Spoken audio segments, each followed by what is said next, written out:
Hi hello అండి. Welcome to my channel Mahasri talks. అందరూ ఎలా ఉన్నారు? నేనైతే చాలా బాగున్నానండి. మీరందరూ కూడా బాగుండాలని దేవుణ్ణైతే మనస్ఫూర్తిగా కోరుకుంటున్నాను. దేవీ నవరాత్రులు పూజ కోసం మనం ముందుగా ఏర్పాటు చేసుకోవాల్సినవి అలాగే తీసుకోవాల్సిన సామాన్లు అన్ని ఈ వీడియోలో అయితే మీకు చెప్తానండి. ఎక్కడ స్కిప్ చేయకుండా వీడియో అనేది లాస్ట్ వరకు చూడండి. అప్పుడే మీకు అర్థమవుతుంది. నేనైతే గాజువాక మార్కెట్కి వెళ్ళానండి. మార్కెట్ అంతా ఇది చాలా రష్గా ఉంది. సామాన్లన్నీ కూడా చాలా కాస్ట్ ఎక్కువ ఉన్నాయండి. వర్షం కూడా పడింది. ఇక్కడ చూస్తున్నారా, ముందుగా అయితే పసుపు, కుంకుమ పువ్వులు, అరటిపళ్ళు, పూజకు కావాల్సిన ఫ్రూట్స్ అన్నీ తీసుకున్నానండి. ఇంకా మిగతావి ఏమైనా మర్చిపోతే మా వారు తెస్తానని చెప్పారు. నేనైతే ఎప్పుడు నార్మల్గానే పూజ చేసుకునేదాన్నండి.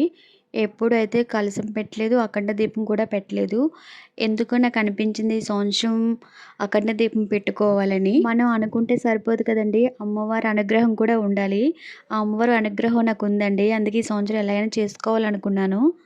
మనకున్న అన్ని పండుగలో అన్నిట్లో భక్తులందరూ ఎదురు చూసే పండుగ ఏదైనా ఉంది అంటే దేవీ నవరాత్రులు కదండి. ఈ దేవీ నవరాత్రులు ఈ సంవత్సరం సెప్టెంబర్ 22 నుండి సోమవారం నుంచి అలాగే అక్టోబర్ 2 వరకు గురువారంతో ముగుస్తాయండి. ప్రతి సంవత్సరం మనం 9 రోజులే చేసుకునేవారం కదండి. కానీ ఈ సంవత్సరం అయితే 11 రోజులు పడిందండి. అందుకే చాలా విశిష్టత ఉంది ఈ సంవత్సరం నవరాత్రులకి. మనం చాలా వీలైనంత వరకు నైట్ అన్ని పనులు చేసేసుకుంటే మార్నింగ్ పూజ ప్రశాంతంగా చేసుకోవచ్చండి. ఇక్కడ చూసారా, అఖండ దీపం కోసం అండి నేను ఆ ప్రమిద అనేది తీసుకున్నాను. నేను నైటే బొట్లన్నీ పెట్టేసుకున్నానండి సామాన్లన్నిటికీ. ఇలా నైట్ పెట్టుకొని ఉంచుకుంటే మార్నింగ్కి మనకి కొంచెం ఫ్రీగా ఉంటుందండి.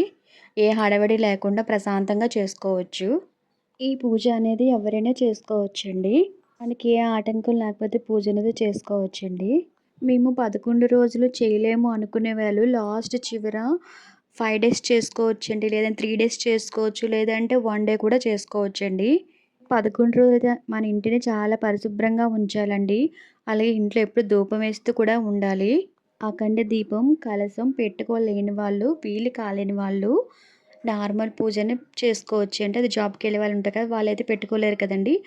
అలాంటప్పుడు మీరు నార్మల్ పూజనే చేసుకోవచ్చండి. ఇలాగే చేయాలని ఏమీ లేదు. అమ్మని మనస్ఫూర్తిగా పిలిస్తే చాలండి మనం. అఖండ దీపం పెట్టేవాళ్ళు నియమాలు చెప్తాను చూడండి.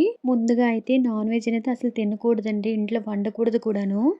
అలాగే కింద నేలపైన పడుకోవాలండి. నేలపైన బెడ్షీట్ వేసుకొని పడుకోవచ్చు కొత్త బెడ్షీట్ ఉంటే. అలాగే డైలీ తలస్నానం చేయొచ్చండి. హెల్త్ ఇష్యూ ఉంటే డే బై డే చేయొచ్చు. కోప్పడకూడదండి. అలాగే అబద్ధాలు కూడా చెప్పకూడదు. ముఖ్యంగా మనం ఇంట్లోంచి అయితే బయటకు వెళ్ళకూడదండి. అంటే పొలిమేర దాటకూడదు అంటారు. టెంపుల్కి అది వెళ్ళొచ్చండి. ఇంట్లో అయితే అమ్మవారు ఉంటారు కదండి, అందుకే ఇంట్లో నుంచి అయితే వెళ్ళకూడదు అంటారు. ఇంట్లో ఎవరైనా ఉంటే సో ప్రాబ్లం లేదు, వెళ్ళొచ్చు. నేను ఇవన్నీ తెలుసుకున్న తర్వాతే పూజ అనేది స్టార్ట్ చేశానండి. పూజ అంటేనే అమ్మవారికి దగ్గరగా ఉండడం కదండి. ఆ అమ్మవారికి మనం ఎంత దగ్గరగా ఉంటే అమ్మవారు మనకు అంత అనుగ్రహిస్తారండి.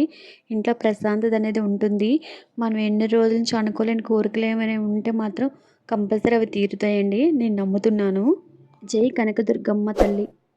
ఈ వీడియో మీకు నచ్చినట్లయితే ప్లీజ్ సబ్స్క్రైబ్ చేసుకోండి. అలాగే పక్కనున్న గంట కొట్టడం మర్చిపోవద్దు. ఎందుకంటే నేను వీడియో చేస్తే మీకు నోటిఫికేషన్ అనేది వస్తుంది. లైక్ చేయండి, కామెంట్ చేయండి, మీ ఫ్రెండ్స్ షేర్ చేయండి.